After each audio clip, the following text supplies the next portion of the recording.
सड़क सुरक्षा सप्ताह पालित गजपति जिला सदर महकुमा पारलाखेमुंडी स्थित जिलापाल कार्यालय सम्मुख में सड़क सुरक्षा सप्ताह कार्यक्रम शुभारंभ हो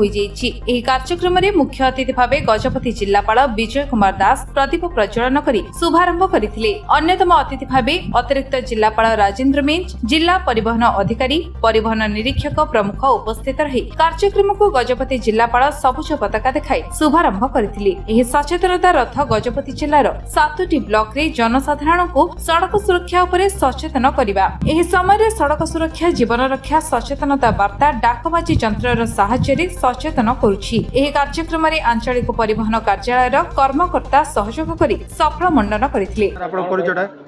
मो श्री प्रसन्न कुमार दास आरटीओ गजपति। कौन कहि सर आज सड़क सप्ताह लके आज एक सप्ताह जाए जोटा हबार थिला सड़क सुरक्षा सप्ताह सेटा वर्तमान काली सुधा काली आमर गोटे मास जाए चलो सेटा सड़क सुरक्षा मास।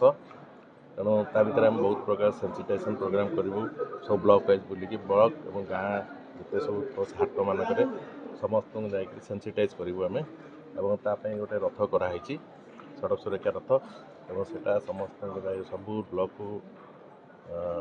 टच कर सड़क सुरक्षा सचेतनता वार्ता प्रचार कर जनसाधारण कौन देवे जनसाधारण निजे सुरक्षित रुहतु अन्य मानक सुरक्षित दिंतु पहले कौन समस्ते जो जो सड़क सुरक्षा नियम मान जो मैंने अच्छी से सब निजे पालन करूँ और निजे सतर्क रुहतु अन्य मानक सुरक्षित जीवाक दिंतु। रथ को अंचल बुलियो सर कौन कौन सचेतना वार्ता दबन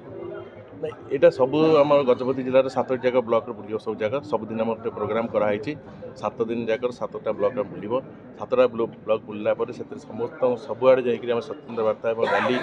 माध्यम समस्त सचेतन कर थीम कौन रही पथ प्रांत नाटक कौन रही कि लोक सचेतन कर आमर पथ प्रांत नाटक आम बर्तमान दासकाठिया गोटे कराई जोटा कि आमको टाइम 3 तारीख दिन से आसवे और दासकाठिया गोटे परिवेशन कराहब सड़क सुरक्षा पर एवं एलईडी स्क्रीन माध्यम सचेतनता वार्ता प्रचार कर वीडियो माध्यम थीम कौन रही एवं सड़क सुरक्षा परिवेश रक्षा एवं सुरक्षित भाव में घर को फेरत। गजपति रेणुबाला बहना रिपोर्ट विश्व विजय न्यूज ओडिशा।